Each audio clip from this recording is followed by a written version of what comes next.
Hello friends, मैं CM विपुनेट आप सबका स्वागत करता हूं आपके अपने चैनल टेक्स गपशप में। लास्ट वीडियो में हमने डिस्कशन करी थी एक नए सेक्शन की, जो कि 1 जुलाई 2021 से जो है आने वाला है। सेक्शन 194 क्यू के बारे में हमने डिस्कशन करी थी, जो कि हमारे पास एक नया जो है टैक्स निकल के आएगा हमारे पास। हम जब परचेज करेंगे तो उस केसेस में हमारे पास एक नया जो है हमें टैक्स का बर्डन जो है हमें उसका कंप्लाई करके चलना पड़ेगा। हमने उसको डिटेल में डिस्कशन किया था। हमने लास्ट वीडियो में उसके बाद उसको कंपेयर किया था सेक्शन 206C1H, जो कि टीसीएस के बारे में बात करता है। दोनों में हमने फिर उसको फर्क समझा था कि क्या इस दोनों में फर्क है, क्योंकि दोनों के लिमिट एकदम बराबर है। चाहे वो हम कंडीशन लगाएं बायर के पॉइंट ऑफ व्यू से, सेलर के पॉइंट ऑफ व्यू से, या फिर ट्रांजैक्शन के पॉइंट ऑफ व्यू से, जो दोनों की दोनों लिमिट जो है बिल्कुल एज इट इज सेम है। तो इसके रिगार्डिंग हमारे पास काफी सारी मेल्स आई, काफी सारी इसके रिगार्डिंग जो है डिस्कशन रही। तो इसको हम फर्दर एक्सटेंडेड, अगर आपने वो वीडियो रेफर नहीं करी है तो उस वीडियो में हमने डिटेल में विद एग्जांपल्स जो है डिस्कस किया है कि किस तरीके से जो है हमें उस टैक्स की लेवी होगी और किस तरीके से हमें उसका जो है कंप्लाई करके चलना होगा। अगर आपने वो वीडियो नहीं देखी, आप प्लीज उस वीडियो को देखिएगा, क्योंकि उसको हमने जो एग्जांपल्स लिए हैं वो काफी ज्यादा जो है बेनिफिशियल रहे हैं लोगों के लिए। तो अब जो है हम उसी को एक स्टेप और आगे बढ़ा के चलते हैं उसी में, और हम अब जो है उसमें देखेंगे कि जो हमने लास्ट में डिस्कशन करी थी, जहां पे हमने कंपैरिजन क्रिएट किया था अंडर सेक्शन 194 क्यू और 194 क्यू और 206 सी 1H के बीच में कंपैरिजन लेके चले थे। आज उसी को हम एक्सटेंडेड फॉर्म में लेके चलेंगे, उसके आगे की चर्चा करेंगे। लेकिन वो प्रीवियस चर्चा जो है उसके लिए वो जो प्रीवियस वीडियो में जो हमने चर्चा करी थी वो जानना बहुत जरूरी है। अगर आपने वो नहीं देखी है तो प्लीज आप पहले वो वीडियो देखिए, उसके बाद ये वीडियो जो है आपको जो है ज्यादा क्लियर क्लियर जो है क्लियरेंस देगी। तो इसलिए आज की इस वीडियो को शुरू करते हैं विदाउट वेस्टिंग टाइम। तो हम आगे की डिस्कशन उसी लास्ट वीडियो के कॉन्टिन्यूअंस में आज की इस वीडियो को शुरू करते हैं। तो आइए हम जो है चलते हैं उसी की कॉन्टिन्यूशन पार्ट में, जहां पे हमने दोनों के बीच में फर्क देखा था कि क्या फर्क दोनों में निकल के आता है। उसी को आज हम एक्सटेंडेड फॉर्म में जो है कवर अप करके चलेंगे। हम बात करेंगे सेक्शन 194 क्यू और सेक्शन 206 सी 1H के बारे में। ये सेक्शन जो कि दोनों में हमने क्या क्या सिमिलैरिटीज हैं और किस तरीके से हमें दोनों प्रोविजंस का ध्यान रखना है। तो सेक्शन जो पहला है, अगर हमने जो चर्चा करी थी 194 क्यू की, जो कि टीडीएस के बारे में है, मेड एप्लीकेबल ऑन गुड्स के केस में, तो वहां पे हमें क्या देखना है कि purchaser the purchases from a vendor exceeding 50 lakh rupees during the financial year में जो है परचेज वैल्यू जो है 50 लाख से ऊपर हमारी उस सप्लायर के साथ हो चुकी है कि नहीं हो चुकी। हमने एग्जांपल लिया था लास्ट वीडियो में। उसके बाद हम वो किस पे एप्लीकेबल होगा वो भी हमने देखा था कि उन बायर्स पे एप्लीकेबल होगा जिन बायर्स की जो है टर्नओवर जो है प्रीसीडिंग फाइनेंशियल ईयर में 10 करोड़ से ऊपर हो चुकी है।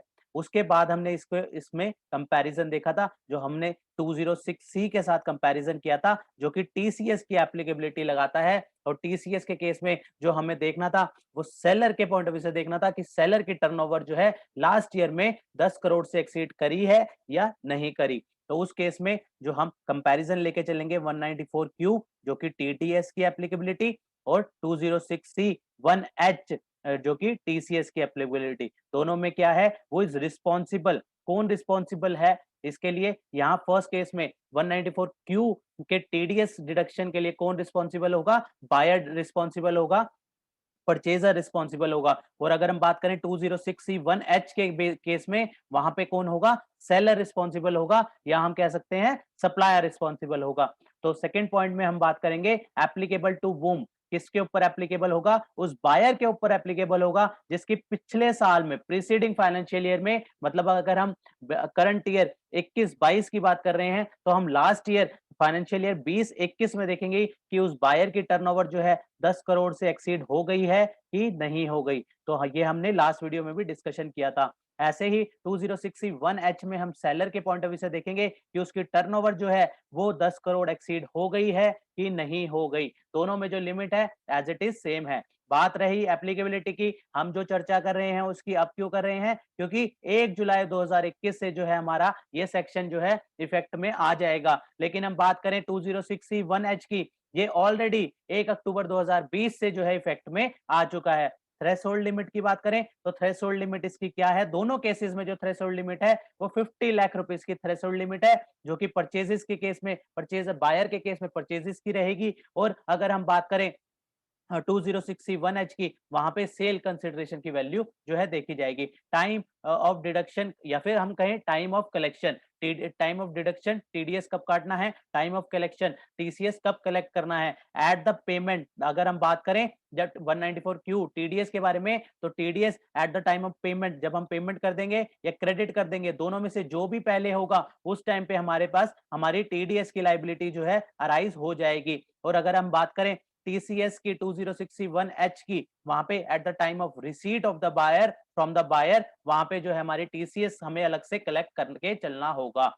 बात करें पॉइंट नंबर 6 की, पॉइंट नंबर 6 कहता है value on which deduction collection to be made. तो वहां पे अगर हमारा जो नया प्रोविजन आया है सेक्शन 194Q टीडीएस किया, वहां पे ग्रॉस वैल्यू की बात करके चलते हैं, लेकिन वहां पे लिखा भी हुआ है, जब हमने सेक्शन रेफर किया था तो वहां पे हमने बात करी थी कि इसके रिगार्डिंग जो है गाइडलाइन इशू करनी होगी for the removal of any difficulty. तो वहां पे गाइडलाइन इशू होगी, और वो गाइडलाइन जो है वो डिपार्टमेंट में भी, डिपार्टमेंट के ऊपर भी लेवी होगी, वो एसएससी के ऊपर भी लेवी होगी। तो वहां पे इस तरीके की क्लैरिटी जो है दी जा सकती है कि किस वैल्यू के ऊपर जो है हमें जो है ये लिमिट लेके चलनी है 50 लाख रुपए की, राइट। वहां पे हमने सेक्शन में रेफर किया था। लेकिन अगर हम बात करें 206(1)(h के बारे में, तो वहां पे सर्कुलर नंबर 17 जो कि 29 सितंबर 2020 को आया था, उसने वहां पे क्लैरिफाई करा था कि टोटल वैल्यू इंक्लूडिंग जीएसटी जो है वहां पे लेके चलना है, total value including of GST लेके चलना है। इसके रिगार्डिंग भी काफी ज्यादा क्वेरीज हमारे पास आई थी, तो हमने यही उसमें बताया था कि अगर हम बात करें 206(1)(h की, तो वहां पे ऑलरेडी सर्कुलर नंबर 17 में जो है क्लियर कर दिया गया था। बात करें 194Q की, वहां पे जो है इसके रिगार्डिंग जो है हमारे पास जो है गाइडलाइंस आ सकती हैं। जैसे ही ये इफेक्ट में आ जाएगा, ये उससे पहले जो है इसके रिगार्डिंग हमारे पास गाइडलाइन इशू हो सकती है, लेकिन अभी हम कह सकते हैं कि इसको ग्रॉस वैल्यू पे ही मान के चलिए। अब हम कहेंगे पॉइंट नंबर 7 में बात करते हैं रेट ऑफ टैक्स की। तो रेट ऑफ टैक्स 0.1% ही था दोनों केसेस में, 0.1% दोनों केसेस में था। लेकिन अगर पैन नहीं है तो 194Q कहता है 5%, और अगर पैन नहीं है तो 206(1)(h कहता है कि 1% टीसीएस कलेक्ट करना होगा।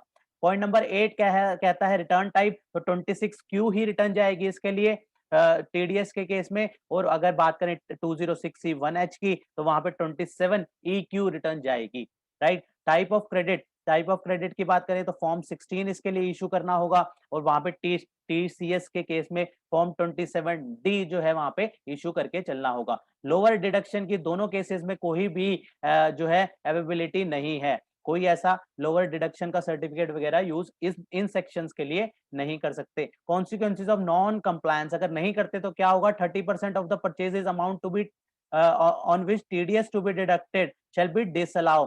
सेक्शन 40 सबसेक्शन 40A में, section 40A of the income tax act 1961 में जो है उसको डिसअलाउ कर दिया जाएगा। अगर हम बात करें 206(1)(h की, वहां पे इंटरेस्ट, पेनल्टी, प्रोसिक्यूशन वगैरह जो है हमारे पे लेवी हो जाएंगे। कुछ क्वेरी हमारे पास इसके रिगार्डिंग भी आई थी कि अगर किसी केस में दोनों की दोनों लेवी होती हैं, तो उस केस में किस तरीके से जो है इसका ट्रीटमेंट रहेगा। तो वहां पे हमने कल के सेक्शन में 194Q में जब चर्चा करी थी, तो वहां पे हमने उसकी एक्सेप्शन पार्ट में देखा था कि पहली एक्सेप्शन थी, तो 194Q कब नहीं लगेगा, 194Q तब नहीं लगेगा जब टीडीएस ऑलरेडी किसी और प्रोविजन में जो है डिडक्ट हो रहा हो। सेक्शन वहां पे अगर आपने नहीं देखा है तो प्लीज वीडियो में जो है हमने जो है सेक्शन 194Q जब डिस्कस किया था, तो वहां पे उसके सबसेक्शंस में हमने लास्ट वाले सबसेक्शन में हमने डिस्कस किया था, वहां पे पहली एक्सेप्शन दी गई थी, अगर ऑलरेडी टीडीएस डिडक्ट हो रहा है किसी अदर प्रोविजन में तो सेक्शन 194Q में टीडीएस डिडक्ट नहीं होगा। सेकंड वहां पे बात करी थी कि 206C में अगर ऑलरेडी टीसीएस कलेक्ट हो रहा है, 206C में ऑलरेडी टीसीएस कलेक्ट हो रहा है, तो 194Q में जो है टीसीएस कलेक्ट नहीं हो, सॉरी टीडीएस उस केस में डिडक्ट नहीं होगा। दोबारा मैं रिपीट करता हूं, पहला एक्सेप्शन थी कि वहां पे अगर किसी और प्रोविजन में टीडीएस डिडक्ट हो रहा है तो फिर टीडीएस अंडर सेक्शन 194 डिडक्ट नहीं होगा। हम सेकंड एक्सेप्शन की बात कर रहे हैं, 194 क्यू की सेकंड एक्सेप्शन की बात कर रहे हैं। वहां पे वो कह रहा था अगर टीसीएस डिडक्ट हो रहा है किसी प्रोविजन में तो सेक्शन 194 क्यू में वहां पे जो है टीडीएस डिडक्ट नहीं होगा। लेकिन इसमें एक्सेप्शन थी, किसकी एक्सेप्शन थी? 206C1H की। वहां पे लिखा हुआ है लास्ट में एक्सेप्ट सेक्शन 206C1H। तो इस चीज का बहुत ध्यान रखना है, इसके रिगार्डिंग भी काफी क्वेरी आई। लेकिन अब हम इसको कोरिलेट करते हैं सेक्शन 206C1H में। अब हम बात कर रहे हैं 206C1H में, तो वहां पे एक्सेप्शन आ जाती है कि अगर ऑलरेडी टीडीएस डिडक्ट हो रहा है तो फिर टीसीएस कलेक्ट नहीं होगा। अगर ऑलरेडी टीडीएस डिडक्ट हो रहा है वहां पे टीसीएस कलेक्ट नहीं होगा। इसका कंक्लूजन क्या निकल के आता है? इसका कंक्लूजन हमारा निकल के आता है कि section 194 Q will prevail over section 206C1H। अगर 194 क्यू में हमारा टीडीएस जो है डिडक्ट हो रहा है उस केस में जो है टीसीएस जो है कलेक्ट नहीं होगा। राइट अब फर्दर आई थिंक इसके रिगार्डिंग क्वेरी नहीं रहेगी, कोई प्रॉब्लम नहीं रहेगी। फिर भी कोई डाउट है, आप फिर भी कोई डाउट आता है तो आप मेल कर सकते हैं हमें techsgupshup@gmail.com पे आप हमें मेल कर सकते हैं अपनी क्वेरी। उस क्वेरी का जो है हम उसको रिवर्ट कर देंगे। तो यहाँ पे कहता है if both buyer and seller दोनों पे एप्लीकेबिलिटी है, मान लेते हैं दोनों के टर्नओवर जो है 10 करोड़ से ऊपर है तो ऐसे, और साथ में जो परचेजेस है वो 50 लाख से ऊपर की है तो ऐसे केसेस में टीसीएस जो है 8% जो है कलेक्ट हो जाएगा। तो टीडीएस कलेक्ट हो गया तो वो सेक्शन 206C1H के प्रोवाइजो में फॉल कर गया। तो इसलिए जो है 206C1H जो है एप्लीकेबल उस केस में नहीं होगा, उस केस में टीसीएस कलेक्ट नहीं होगा। राइट आगे बढ़ते हैं। इसी को एग्जाम्पल के तौर पे जो है बता दिया गया। पहला वाला एग्जाम्पल जो है इसी के तहत है कि जहां पे बायर और सेलर दोनों पे एक्सीड, जिसकी टर्नओवर दोनों की एक्सीड करती है 10 करोड़ की और वैल्यू भी 50,000 से ऊपर है, तो हमने बात करी वहां पे टीडीएस जो है 194 क्यू का एप्लीकेबल हो जाएगा।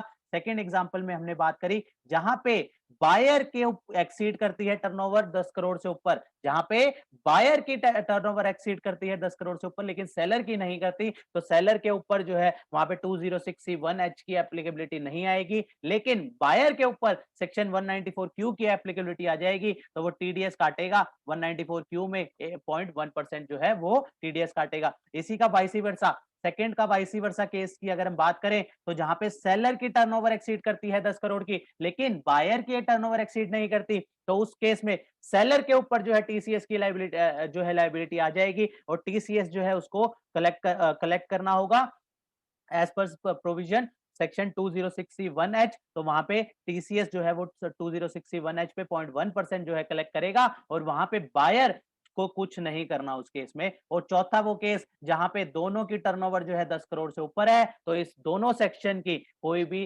रेलेवेंस नहीं रहेगा, दोनों सेक्शन की चर्चा नहीं होगी। तो इस तरीके से जो है हमने इसको अलग अलग कोशिश करी है कि इसको जितना डिटेल में हो सके इसको समझाया जा सके। तो इसको अगर फिर भी कोई क्वेरी है तो प्लीज आप हमें मेल कीजिएगा और वो प्रीवियस वीडियो जरूर देखेगा क्योंकि उसमें जो एग्जाम्पल है वो आपको जो है बहुत हेल्प करने वाला है। तो इसी इसी डिस्कशन के साथ आज की इस वीडियो को क्लोज करते हैं। मिलते हैं फिर नेक्स्ट वीडियो में नेक्स्ट टॉपिक के साथ। टिल देन बाय बाय, जय हिंद, जय भारत। होप आपको ये इन्फॉर्मेशन पसंद आई होगी, तो इसे लाइक कीजिए, शेयर कीजिए। रेगुलर अपडेट्स के लिए आप हमारे चैनल को सब्सक्राइब करें, नोटिफिकेशन बेल आइकन को प्रेस करना ना भूलें ताकि जैसे ही नया अपडेट डालें आपको वो इमीडिएटली मिल जाए। Thanks for watching.